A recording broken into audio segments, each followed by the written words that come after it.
কাকে খুঁজছো? রাজকুমারীকে। দেখতে পাচ্ছি না তো। খনা?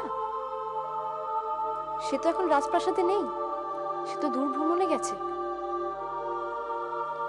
এখন আমি নিশ্চিত যে কে আমার জীবন রক্ষা করেছিল। ওই কিশোরী কি তাহলে? ওই মেয়েটি আমাদের ডাকাতদের হাত থেকে বাঁচিয়েছে।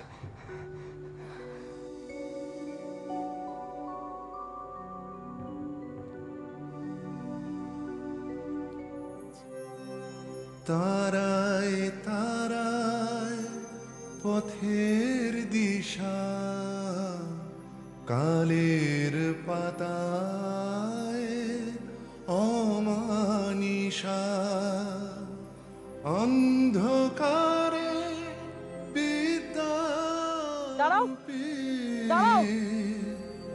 আলোর তুমি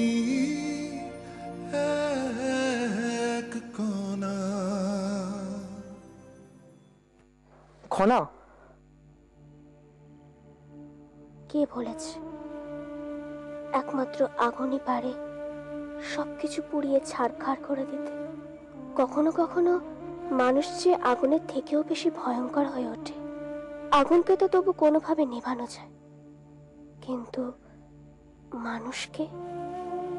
এবছর যদি বর্ষা ঠিক মতো না হয় তাহলে শস্য উৎপাদন নিয়ে সত্যিই চিন্তায় পড়তে হবে।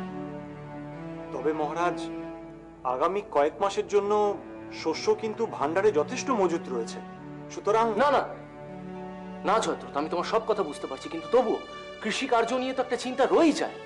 মহারাজ, আপনি ঠিকই বলেছেন।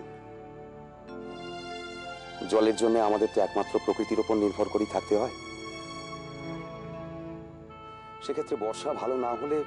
কিন্তু মহারাজ, এই বছরও যদি বর্ষা সেরকম ভাবে না হয় তাহলে তাহলে কি হবে বলুন তো? হ্যাঁ, সেক্ষেত্রে এমন শস্য চাষ করতে হবে যাতে করে কম জল সেচে অধিক ফলন করানো যায়। মহারাজ, আপনিও কি আমার সাথে একমত? তাছাড়া তো আর কোনো উপায়ও নেই। কোন প্রদীপটা সবচেয়ে সুন্দর? কোনটা দিয়ে কুমারা সমৃদ্ধিকে বরণ করাটা উচিত হবে? মহান আমাকে বরণ করবে? কি কারণে? মহানামা তো কেবলমাত্র বিবাহ করেছে, তাও আবার এমন একজনকে যার কোনো রাজ্যই নেই, নামেই রাজকুমারী। আমার কিন্তু মনে হয় এই বরণ সমৃদ্ধি সত্যিই প্রাপ্য। আর তাছাড়া আচার্যদেব নিজে যখন বলেছেন নবদম্পতিকে উনি আশীর্বাদ করবেন, তখন তো বরণ করতে আমাদের কোনো আপত্তি থাকা উচিত নয়। সবটাতেই তোমার বাড়াবাড়ি ঐশিকা। পথের ভিখিরিকে মাথায় তুলে না নাচলে চলছে না বুঝি? শুনুন রাজুদি, এটা আমার ভদ্রতা যে আমি আপনার থেকে পরামর্শ চাইছি। আমি সিংহলের মহারানী, তাই এই অন্তঃপুরে সেটাই হবে যেটা আমি বলবো আর আমি চাই। আশা করি আপনি বুঝতে পেরেছেন।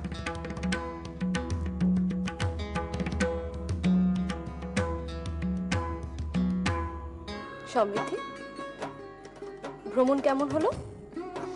ভালো। আর কুমার,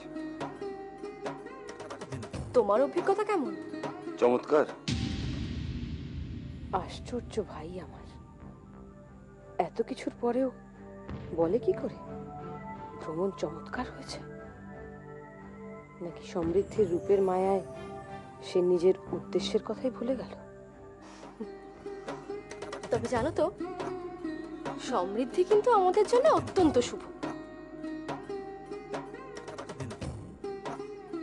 জানো সমৃদ্ধি, তুমি এই সিংহলে পদার্পণের পর খনা শিক্ষা গ্রহণের অধিকার পেয়েছিল,